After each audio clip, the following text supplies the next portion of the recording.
Magandang araw kaibigan! Tuloy po kayo sa Felicidad's Channel. Sa mga kwento ng buhay at pag-ibig na hinalukay sa natatagong baul ni Felicidad. Pero bago po tayo magpatuloy, huwag niyo pong kalilimutan na i-like ang video, i-subscribe ang channel, at i-click ang notification bell para lagi kayong updated sa mga parating pa na upload.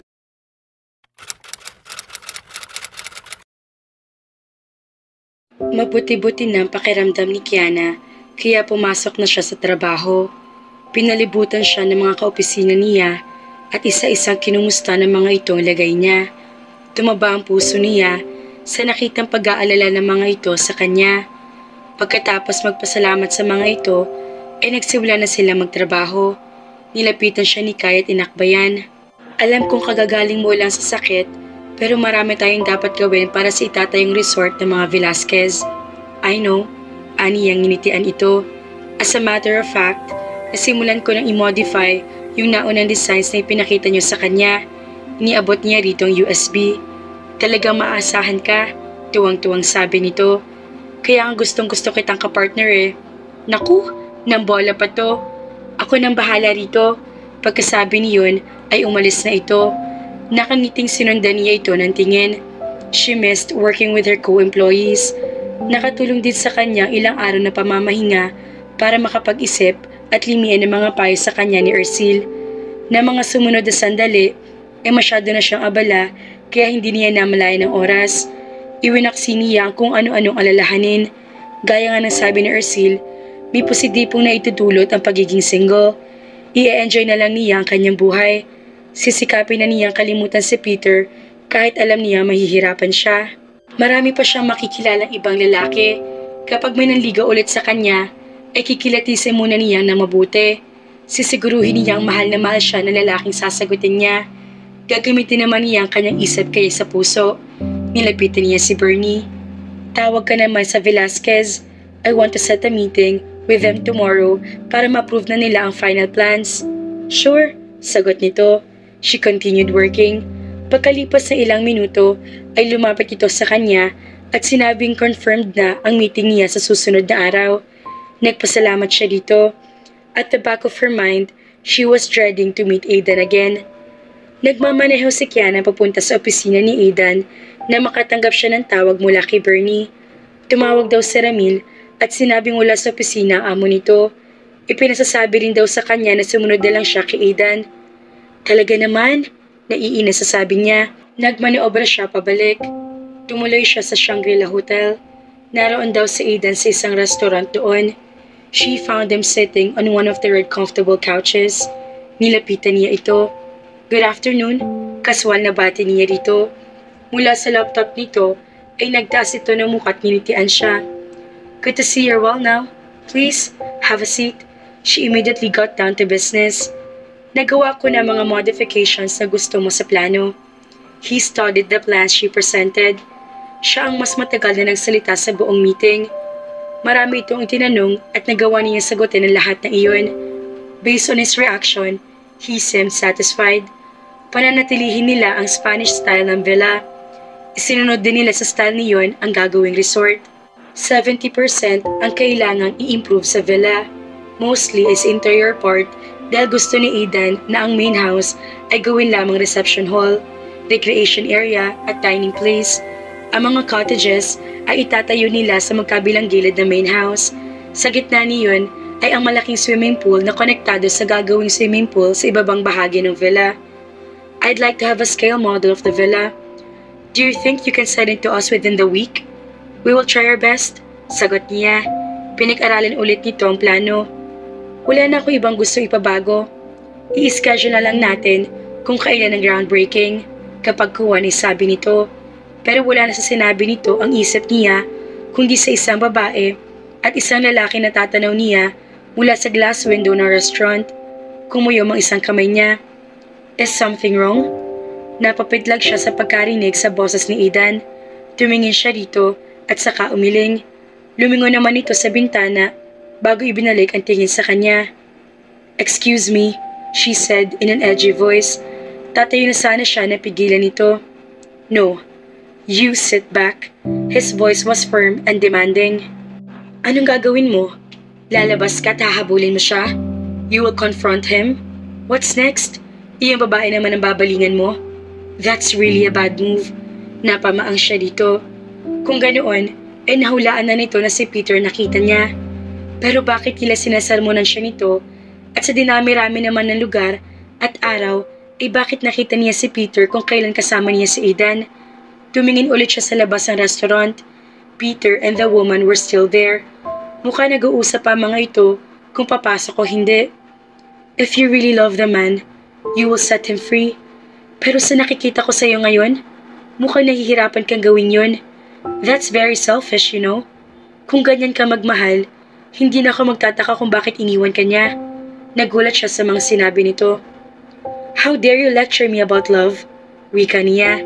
Naramdaman niya nag-init ang mga pisngi niya. I love him, and I want to give him everything. Gusto ko na lagi siyang masaya. Hindi ako naghihintay ng anumang kapalit. I don't even expect to be treated the same way. Ganun ko siya kamahal. Kaya wag mong sabihing selfish ako. She couldn't control her tears. Kay Aidan niya naibaling ang sakit na nararamdaman niya.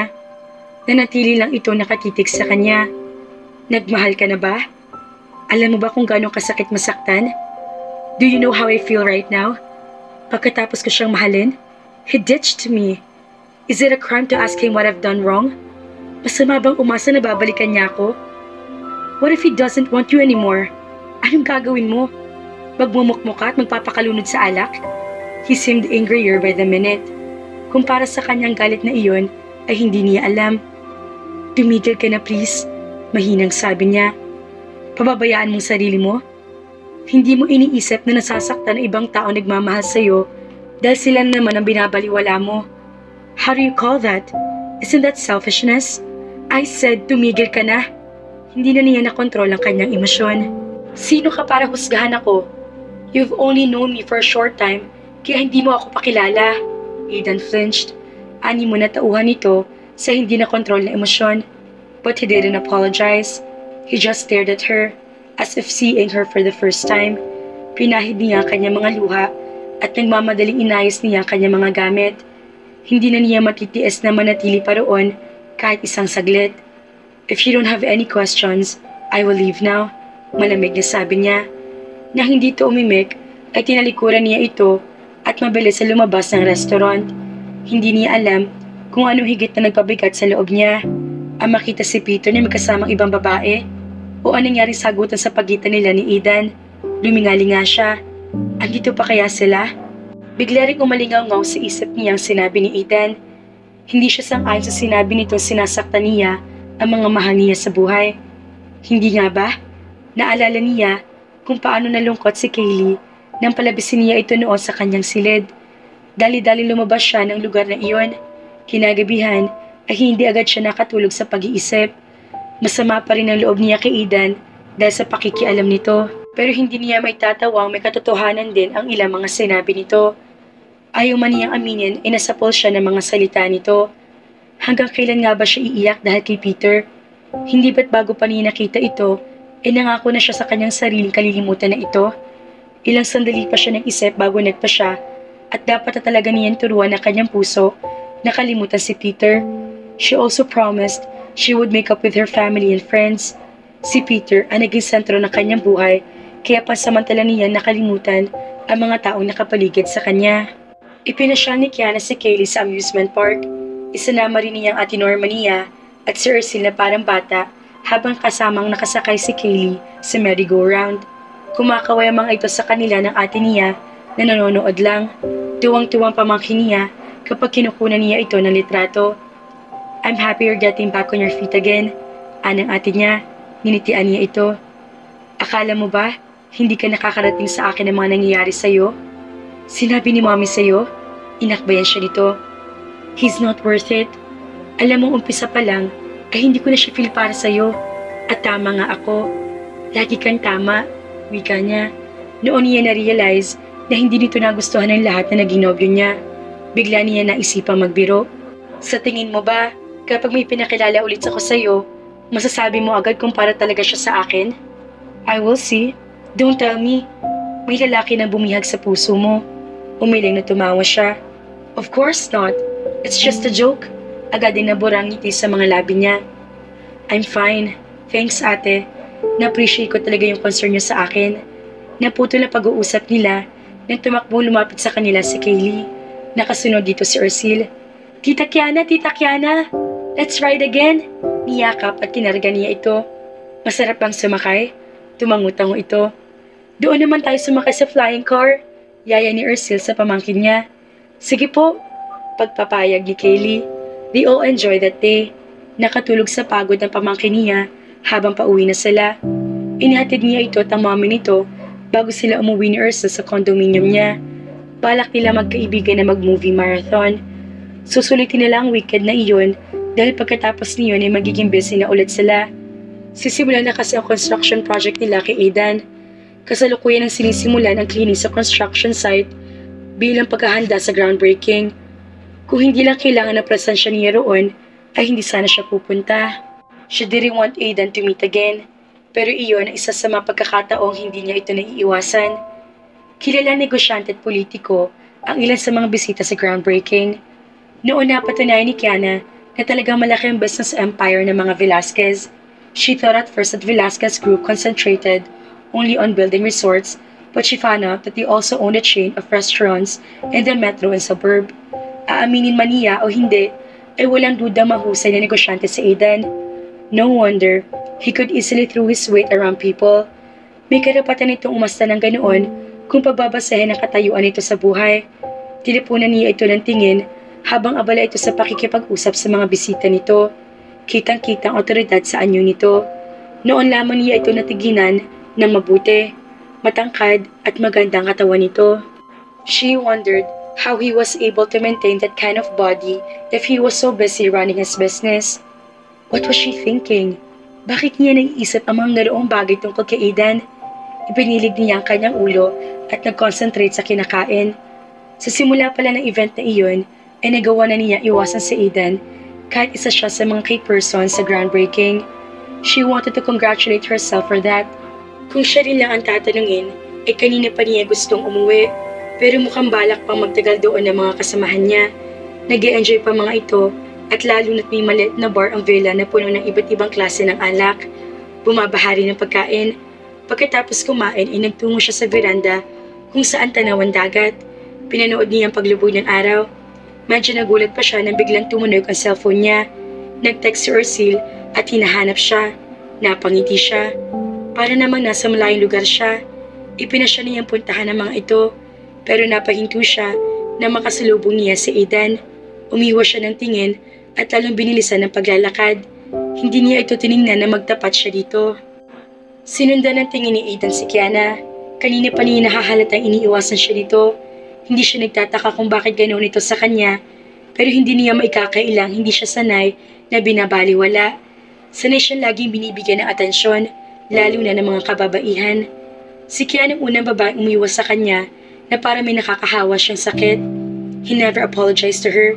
It was something he was not used to. Pero patuloy siyang ginugulo ng kanyang konsyensya. Pumuntong hininga siya, saka ito sinundan. Nakita niya ito kasama ang mga kaopisina nito inibata rin niya para sa okasyon.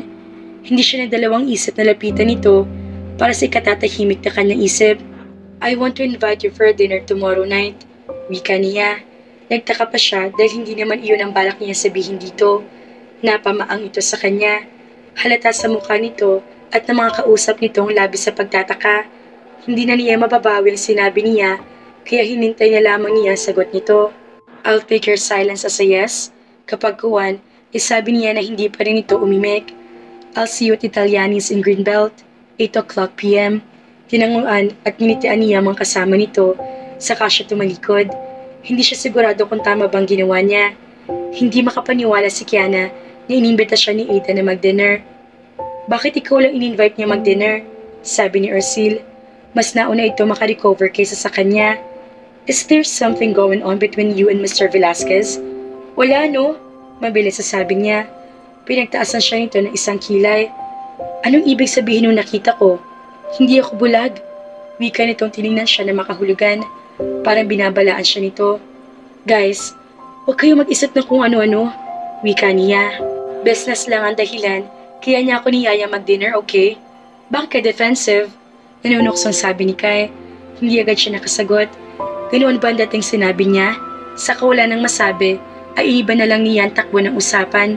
Pero sa isip, ay hindi mawala ang imbitasyon ni Eden. Ano ang dahilan ng pagyayaya nitong iyon? Pilit na hinagilap niya sa isip kung may nakaligtaan ba siyang trabaho o kaya ay appointment. Pero wala siyang maisip. Napailing-iling siya. Ibang klase rin mag-imbita ito. Hindi mo na siya pinagsalita. It didn't look like he was inviting. Mas mukha nag-uutos ito. Ano man ang dahilan nito ay hindi siya pabor doon, lalo na't pwede maulit ang nangyari sa huling pagkikita nila. She made a decision. Makikipagkita lamang siya kay Eden kapag sinabi ni Bernie na kasama iyon sa mga business engagements nila. Kung hindi, ay nun ka na pumunta siya sa sinabi nitong lugar at oras. Mag-aalas 8 na ng gabi, pero alumpihit pa rin si Kiana sa kinauupuan niya. Panay ang tingin niya sa kanyang relo. Walang kinukumpirmang appointment si Bernie na kasama si Eden, kaya hindi siya papunta sa sinabi nitong dinner nila. Pero habang umaandar ang oras, ay lalo siya nagiging balisa. Pupunta ba siya o hindi? Naalala niya kung paano siya inimbita nito. It didn't sound like a formal business appointment. In fact, mukhang ang personal invitasyon na iyon. Ilang sandali pa nagtalo ang puso't isip niya bago siya nakapagpasyang pumunta. 8:50 na, kaya halos takbuhin niya ang kahabaan ng Greenbelt para lang makarating sa restaurant at sinabi nito, "You are disgraced, Kiana. Hindi raw pupunta. Pero bakit nagkakandara pa ka ngayon?" Ani niya sa sarili. Mabuti na lang at malapit lang ang Greenbelt sa opisina nila kaya mabilis siya nakarating doon. Inayos muna niya ang sarili bago tuloy ang pumasok sa restaurant. Eden was already there, sitting and looking impatient. Nakita siya nito pero hindi ito ngumiti o nagpakita man lang ng reaksyon. Nagsalita lang ito pag hinto niya sa tapat nito. "You're late," malamig na sabi nito. "I don't remember saying yes to your invitation," taas noong sabi niya. "But you're here," ngumiti ito. Yung klase ng ngiti na hindi niya gusto. Napahiya siya. "Sabihin mo na kung anong gusto mong sabihin dahil aalis na ako." Pag-iwas niya. "You might as well sit down." Inimuestra nito ang katapat na upuan. Hindi siya umupo. "Please," pakiusap nito. Pinagbigyan na rin niya ito. "Para saan ang dinner na ito? Is it about the..." Napahinto siya nang kunin nito ang isang bouquet ng mga white roses sa katabing upuan at iabot sa kanya. Sandaling natulala siya sa mga bulaklak. Kay gaganda ng mga iyon. Weakness pa man din niya ang mga bulaklak. "Ano mga ito?" Tinignan niya ito. "White roses." Sagot nitong hindi nakatingin sa kanya. Uminom ito sa kupitan nito. "Of course, I know these are white roses. Pero para saan nga mga ito?" "I'm sorry sa pagiging tactless ko the last time. I know it was uncalled for." Wika nito. Hindi pa nito nakatingin sa kanya. Hindi siya makapaniwala sa narinig. Namayaning katahimikan sa pagitan nila. "It's a peace offering. Take it." Wika nito. Tinitigan siya nito. Siya naman na hindi makatingin dito. "Ganoon ba?" Wikang sagot niya. Hindi niya inaasahang magpakumbaba ito sa kanya. "Shall we start again?" "Ha?" Nagtatakang sabi niya. Sinalubong niya ang tingin nito. "I don't intend to work with someone who is not in speaking terms with me." Ngumiti ito. "I hope we can improve on that department." Mukha namang sincero ang ngiti nito na lalo nakadagdag sa appeal nito. "Apology accepted." Kapag kuwan ay sabi niya. Siya nagkusa nagabot ng isang kamay dito. Tinanggap nito ang pakikipagkamay niya. Ngumiti na rin siya. Sa kauna-unahang pagkakataon, inaramdaman niya lumuwag ang kanyang dibdib. Aba nga naman mga kafelisidad. Ayos na sina Eden at Kiana. Mahirap nga naman magtrabaho ng walang imikan. Ano na kaya ang sunod? Kaya naman, abangan!